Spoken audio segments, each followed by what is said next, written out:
दोस्तों नमस्कार, स्वागत है आपका हमारे यूट्यूब चैनल सम्राट एजुकेशन में। दोस्तों आज की इस वीडियो में आप लोग को बीएससी एग्रीकल्चर 6 सेमेस्टर के एक विषय disease of field and horticulture crops and their management AG 605 का 20 मोस्ट इम्पॉर्टेंट शॉर्ट क्वेश्चन बताने वाला हूं, जो कि बहुत ज़्यादा इम्पॉर्टेंट है। आप लोग वीडियो को पूरा देखिएगा और इसका पीडीएफ चाहिए तो डिस्क्रिप्शन में व्हाट्सएप ग्रुप का लिंक, व्हाट्सएप नंबर दिया गया है, मैसेज करके आप लोग इसका पीडीएफ ले सकते हैं। चलिए देखते हैं पहला क्वेश्चन है डिजीज क्या होता है, रोग क्या होता है। तो रोग एक हानिकारक प्रक्रम है जो किसी रोगजनक के निरंतर उत्तेजना के कारण होता है, जिसके परिणाम स्वरूप कुछ पीड़ा उत्पन्न करने वाले लक्षण उत्पन्न होते हैं। ठीक है, रोग क्या है?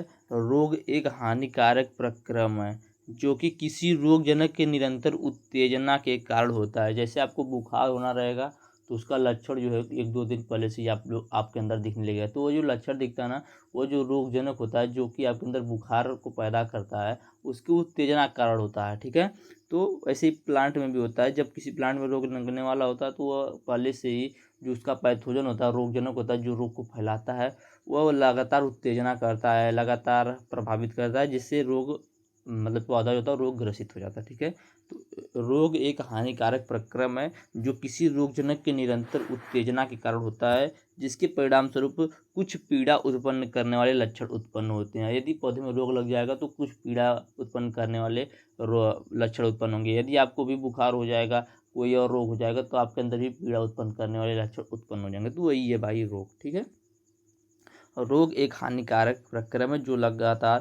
जो किसी रोगजनक के निरंतर लगातार उत्तेजना के कारण होता है, जिससे परिणाम स्वरूप कुछ पीड़ा उत्पन्न करने वाले लक्षण उत्पन्न होते हैं। अगला है निवेश द्रव्य क्या होता है, इनाकुलम।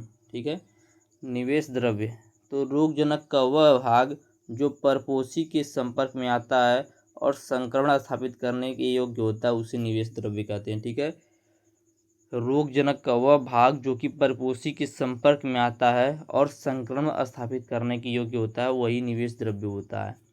बहुत ही इम्पॉर्टेंट है भाई सभी क्वेश्चन। अगला है पैथोजेनेसिस, रोग जनन। एक होता है रोगजनक, एक होता है रोग जनन। ठीक है, तो पैथोजेनेसिस क्या होता है?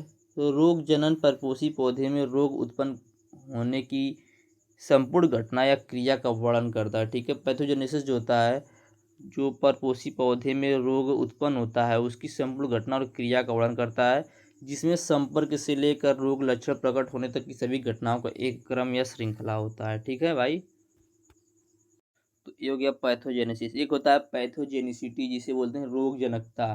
तो यह रोगजनक को रोग उत्पन्न करने की क्षमता या योग्यता को कहते हैं। ठीक है, रोगजनक को रोग उत्पन्न करने की क्षमता या योग्यता को ही रोगजनकता कहते हैं।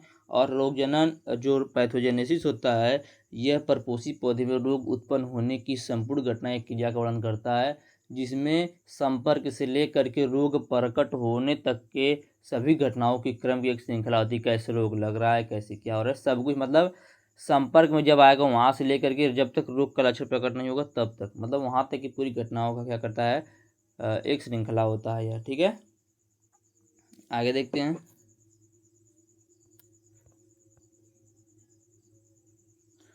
मोजैक। मोजैक भी एक प्रकार की वायरल बीमारी है जो कि पौधे की पत्तियों, तनों और फलों पर दिखाई देता है। मैं यहीं पे आप लोगों को बता दूं। देखिए भाई, जैसे आप लोगों का सब्जेक्ट है क्या, disease of field and horticulture crop there management, तो इसमें जो डिजीज है भाई, अब स्मट डिजीज पूछ देगा। स्मट क्या है? ठीक है, स्मट क्या है, लेट ब्लाइट क्या है, रस्ट क्या है, तो यह सब अब मैं नहीं बताऊंगा। यह सब आप लोग को अपने से जानकारी लेना पड़ेगा भाई। मैं क्योंकि अब मैं इसको बताऊंगा भी तो लॉन्ग वाले में बताऊंगा कि रस्ट क्या है, उसके बारे में डिटेल में पढ़ेंगे। अब इसमें शॉर्ट में मैं रस्ट मतलब जो भी डिजीज के नाम है उनके बारे में नहीं बताऊंगा। ठीक है, कुछ डिजीज का नाम भी मैंने आगे लिया हुआ है जिसको आप लोग जरूर पढ़ लीजिएगा, लेकिन मैं बताऊँगा नहीं डिटेल में उनको। चलिए देखते हैं अगला क्वेश्चन, क्लोरोसिस या हरिमाहीनता। हरिमाहीनता या क्लोरोसिस, तो यह एक प्रकार की बीमारी है। क्लोरोसिस जो होता है पौधे की एक बीमारी होती है, जिससे उसमें जो पत्ता हरे रंग का होता है ना, उसमें क्या होता है, क्लोरोसिस की कमी, क्लोरोफिल की कमी होती है, जिससे पत्ता पीला या सफ़ेद हो जाता है और प्रकाश संश्लेषण बाधित हो जाता है, पौधा सूख जाता है। ठीक है, तो यह एक प्रकार की बीमारी है जो पौधे में होती है, जिससे पत्तियों में क्लोरोफिल की कमी आ जाती है। जो पत्तियां होती हैं उनमें क्लोरोफिल की कमी आ जाती है, ठीक है, क्योंकि प्रकाश संश्लेषण क्लोरोफिल की उपस्थिति में होता है। तो क्लोरोफिल की कमी हो जाती है, जिससे पत्तियों का जो रंग होता है वो पीला या सफ़ेद हो जाता है। तो ये हो गया हरिमाहिंता या क्लोरोसिस। आगे देखेंगे डाउनी मिल्ड्यू। डाउनी मिल्ड्यू, ठीक है, इम्पॉर्टेंट है भाई।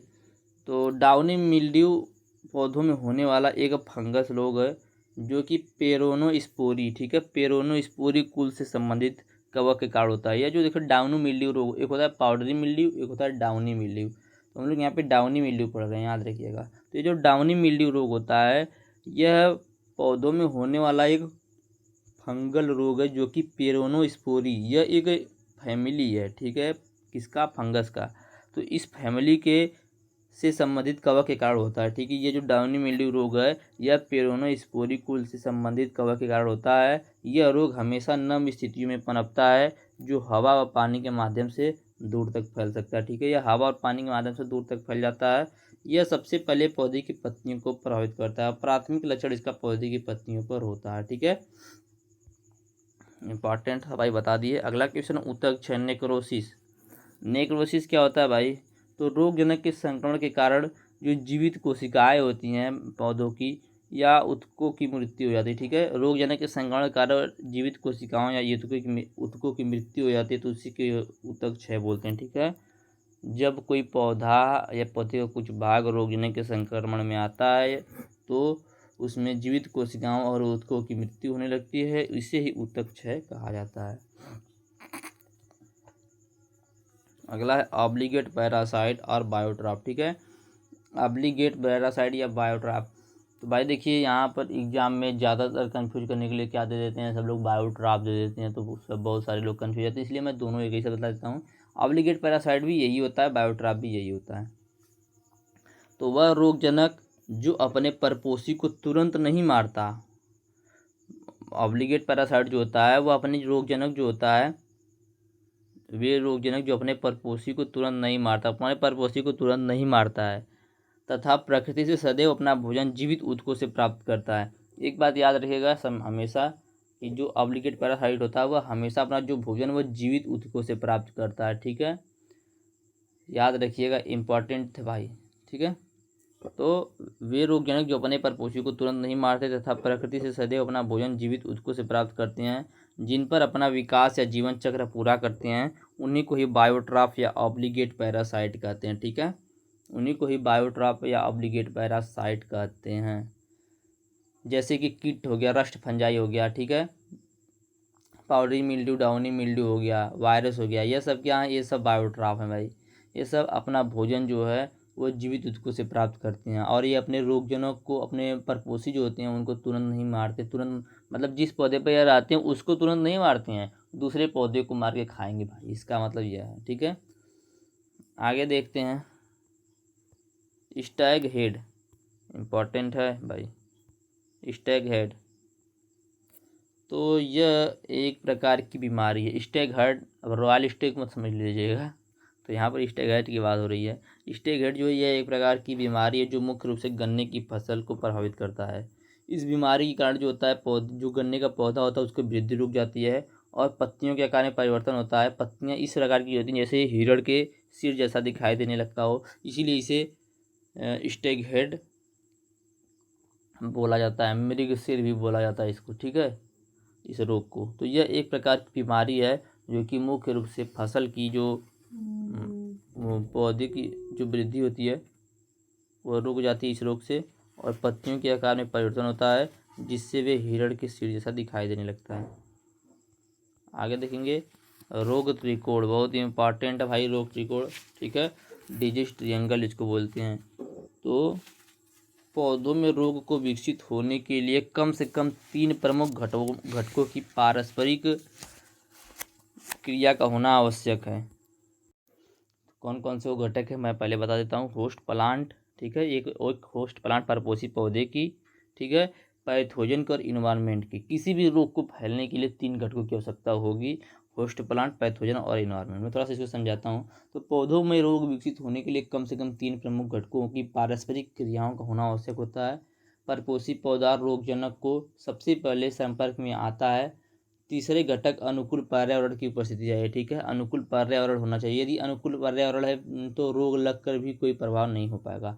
तो ऐसा देखा गया है कि उग्र रोगजनक रोगग्राही परपोषी मतलब षष्ठी होस्ट के संपर्क में आने के बाद भी यदि पर्यावरणीय दशाएं अनुकूल नहीं है तो उस स्थिति में रोग उत्पन्न नहीं होता है, ठीक है। अब भाई आपका जो पौधा है उसके ऊपर रोग लग रहा है, लेकिन जो वहाँ पे रोगजनक है उसके अनुकूल वातावरण नहीं है, तो वो कितनी भी कोशिश कर ले रोग उत्पन्न नहीं कर सकता है, ठीक है। तो इसीलिए बोला गया है कि कोई भी पादप रोग विकसित होने के लिए 3 प्रमुख घटकों होस्ट, रोगजनक और पर्यावरण के बीच पारस्परिक क्रिया होनी चाहिए। इन्हीं पारस्परिक क्रियाओं के परिणाम से रोग होता है, ठीक है। इनमें से यदि कोई भी एक घटक 2 घटकों की क्रिया के घटक नहीं रहेगा तो 2 घटकों के फलस्वरूप रोग उत्पन्न नहीं हो सकता, ठीक है। तो रोग के इन तीनों घटकों की पारस्परिक क्रियाओं को ही एक त्रिकोण के रूप में परिकल्पना की गई, जिसे रोग त्रिकोण कहते हैं, ठीक है। रोग त्रिकोण समझ में आया भैया। पौधों में कोई भी रोग उत्पन्न होने के लिए 3 प्रमुख घटकों की आवश्यकता होती है, होस्ट प्लांट, पैथोजन और इन्वायरमेंट। इन तीनों के पारस्परिक क्रिया से ही रोग उत्पन्न होता है। इनमें से यदि कोई भी एक नहीं रहेगा तो रोग उत्पन्न नहीं होगा, ठीक है। तो रोग के इन तीनों घटकों के पारस्परिक क्रियाओं की एक त्रिकोण के रूप में कल्पना की गई, जिसे रोग त्रिकोण कहते हैं, ठीक है। जैसे मान लीजिए ये क्या है आपका त्रिभुज हो गया, यह हो गया डिजीज मतलब रोग, ये हो गया पैथोजन, ठीक है, ये हो गया होस्ट, ये हो गया इन्वायरमेंट। इन तीनों में से यदि कोई नहीं रहेगा तो रोग मतलब एक नहीं रहेगा तो भी रोग नहीं होगा। मान लीजिए हम यहाँ से होस्ट को हटा देते हैं तो भी रोग नहीं हो सकता, यहाँ से पैथोजन को हटा देंगे तो भी रोग, मतलब किसी एक को हटा देंगे फिर भी रोग उत्पन्न नहीं होगा। अगला रोग पिरामिड। रोग पिरामिड रोग त्रिकोण से संबंधित, इसलिए यहीं में बता दिया। तो स्टीवेंज, जर्डाक्स और वांडर प्लांक ने समय को चौथे घटक के रूप में मान्यता दी, ठीक है। पहले बताया गया कि रोग जो है उसको उत्पन्न होने के लिए 3 प्रमुख घटकों की आवश्यकता होती है। तो उसमें बताया गया क्या क्या, होस्ट प्लांट, पैथोजन और इन्वायरमेंट, ठीक है। इसके बाद स्टीवेंज, जर्डाक्स और वांडर प्लांक जैसे वैज्ञानिक आए, इन्होंने बताया कि समय भी एक चौथा घटक है, ठीक है। समय को इन्होंने चौथे घटक के रूप में मान्यता दी कि रोग को उत्पन्न होने के लिए सिर्फ 3 घटकों की नहीं 4 घटकों की आवश्यकता होती है। चौथा घटक समय है, ठीक है। तो ये जब समय को जोड़ा गया तो ये जो त्रिभुज है भाई यह पिरामिड में बदल गया, ठीक है। यह त्रिभुज जो है यह पिरामिड में बदल गया, तो इसी को बोलते हैं भैया क्या, पिरामिड, रोग पिरामिड, ठीक है। तो स्टीवेन, जर्डाक्स और वांडर प्लांक ने समय को चौथे घटक के रूप में मान्यता दी। इस प्रकार रोग त्रिकोण के साथ चौथे घटक के रूप में समय जोड़ने से एक रोग पिरामिड प्राप्त होता है, ठीक है। जैसे रोग त्रिकोण में तीनों घटक जैसे कि रोग परपोषी, ठीक है, पैथोजन और फेवरेबल इन्वायरमेंट रोग उत्पन्न होने के लिए महत्वपूर्ण माने जाते थे। उसके बाद स्टीवेंज आए, जर्डाक्स और वांडर प्लांक आए, इन्होंने बताया कि समय चौथे घटक के रूप में है, ठीक है। समय को चौथे घटक के रूप में इन्होंने मान्यता दी। उनके अनुसार रोग विकास में समय का प्रभाव महत्वपूर्ण होता है। इस प्रकार रोग त्रिकोण के साथ चौथे घटक के रूप में समय को जोड़ने पर एक रोग चतुष्फलक प्राप्त होता है। इसी को रोग पिरामिड कहते हैं, ठीक है। यही जो होता है यही रोग पिरामिड होता है। तो रोग पिरामिड भी समझ में आ गया होगा। कुछ मैंने यहाँ पे डिजीज के नाम लिखे हैं, आप लोग को अपने पढ़ना है, मैंने बताया सभी डिजीज के नाम आप लोग को आना चाहिए भाई। अभी थोड़ा बहुत जानकारी तो होना चाहिए कि कौन सा डिजीज क्या होता है, कैसे होता है, ठीक है। तो ब्लाइट, रस्ट, स्मस्ट। अगला है हाइपरट्रॉफी। हाइपरट्रॉफी क्या होता है, इसको बोलते हैं अतिवृद्धि, ठीक है। तो देखिए हाइपरट्रॉफी एक ऐसी स्थिति होती है, ठीक है, ऐसी स्थिति होती है जिसमें कोशिकाओं में वृद्धि होने लगता है, ठीक है। कोशिकाएं जो होती हैं उनमें वृद्धि होने लगता है। बोल सकते हैं कि यह एक ऐसी वृद्धि होती है जिनमें कोशिकाओं या ऊतकों का आकार बढ़ता है। ध्यान दीजिएगा, जो हाइपरट्रॉफी होता है इसमें कोशिकाओं का आकार बढ़ता है, जो हाइपरप्लेसिया होता है इसमें कोशिकाओं की संख्या बढ़ती है। दोनों में बहुत अंतर है, बहुत मुख्य अंतर यही है बस। हाइपरट्रॉफी जो होता है इसमें आकार बढ़ता है जिससे उनमें वृद्धि होती है, और हाइपरप्लेसिया में क्या होता है, हाइपरप्लासिया बोल सकते हैं इसको, इसमें कोशिकाओं की संख्या में वृद्धि होती है, ठीक है। तो हाइपरट्रॉफी एक ऐसी स्थिति होती है जिसमें कोशिकाओं या ऊतकों का आकार बढ़ जाता है, जिससे उनमें उनकी आयतन में वृद्धि होने लगता है, उनका आकार बढ़ जाता है, ऐसा बोल सकते हैं, ठीक है। और हाइपरप्लेसिया एक ऐसी स्थिति होती है जिसमें कोशिकाओं की संख्या में वृद्धि होता है, तो इसमें कोशिकाओं की संख्या में वृद्धि होने से उसका आकार या आयतन बढ़ता है। अगला है इन्फेक्शन। इन्फेक्शन क्या है भैया, तो संक्रमण वह प्रक्रिया है जिसके द्वारा रोगजनक परपोषी से संपर्क स्थापित करता है तथा उनसे पोषक तत्वों की प्राप्ति करता है। ठीक है, इन्फेक्शन बोलते हैं कि इन्फेक्ट कर दिया, संक्रमित कर दिया। ठीक है, तो संक्रमण तो वही संक्रमण की बात यहाँ पर रहेगी। संक्रमण वह प्रक्रिया होता है जिसके द्वारा जो पैथोजन होता है होस्ट से संपर्क में आता है। ठीक, होस्ट के संपर्क में आता है, उससे पोषक तत्वों का वो प्राप्त करने लगता है। ठीक है, तो ये होता है इन्फेक्शन। आ गया पैथोजन। तो कोई भी कारक जो रोग उत्पन्न कर सकता है वह रोगजनक कहलाता है। ठीक है, पैथोजन भाई एक लाइन में सिर्फ याद रखिएगा, any Antony who cause disease this is called pathogen. ठीक है भैया, कोई भी कारक जो कि रोग उत्पन्न कर सकता है उसे रोगजनक कहते हैं। कोई भी कारक हो, यह कारक जीवित भी हो सकता है, अजीवित भी हो सकता है, मध्यजीवी भी हो सकता है। ठीक है, आगे देखते हैं इंडेमिक डिजीज क्या होता है। ठीक है, एक होता है एपिडेमिक डिजीज। ठीक है, एक होता है एंडेमिक डिजीज। ठीक है, तो एंडेमिक डिजीज के बारे में हम लोग जानेंगे। जब कोई रोग किसी भूभाग या विशेष क्षेत्र में प्रतिवर्ष सामान्य से उग्र रूप में उपस्थित रहता है तो उसे एंडेमिक डिजीज कहते हैं। यह बहुत कम अवधि तक रहता है। यह रोग जो होता है बहुत कम अवधि तक रहता है। एक होता है एपिडेमिक डिजीज, तो वह जो होता है ना उसे महामारी रोग बोलते हैं। ठीक है, वह रोग जो होता है बड़े क्षेत्र में, बहुत बड़े भूभाग में लगता है और लंबे समय तक चलता रहता है। जैसे कोरोना आया था भाई, कहाँ से शुरू हुआ? चाइना से, धीरे धीरे पूरा भारत में फैल गया, मतलब पूरे विश्व में फैल गया बोल सकते हैं। तो वह क्या था? वह एक एपिडेमिक डिजीज था जो कि महामारी रोग था। और अब छोटा छोटा जो रोग, मतलब ऐसा रोग जो कि जहाँ पर उत्पन्न हो वहीं पे 2-4 गांव को भी कवर कर ले फिर भी कोई दिक्कत नहीं, तो उसको बोलते हैं एंडेमिक डिजीज, जो कि बहुत कम अवधि के लिए होता है। ठीक है भाई, तो याद रखिएगा सब, बहुत इंपॉर्टेंट क्वेश्चन। अगला है ईटियोलॉजी क्या होता है। तो किसी रोग को उत्पन्न करने वाले कारकों, उनकी प्रकृति तथा परपोषी से उनके संबंधों के अध्ययन को ही हेतुकी या ईटियोलॉजी कहते हैं। ठीक है, किसी रोग जनक को उत्पन्न करने वाले जो कारक हैं, कैजुअल एजेंट हैं, ठीक है, कारक और कारकों की प्रकृति तथा उनका परपोषी से उनके संबंधों के अध्ययन को ही हेतुकी या ईटियोलॉजी बोला जाता है। तो यह था आपका कुल 20 क्वेश्चन जो कि मैं बताया। कुछ क्वेश्चन मैं और बता देता हूँ। फंगिसाइड क्या होता है, जैसे पूछ सकता है। नहीं, रेसिस्टेंस देख लीजिए, रेजिस्टेंस मतलब प्रतिरोध।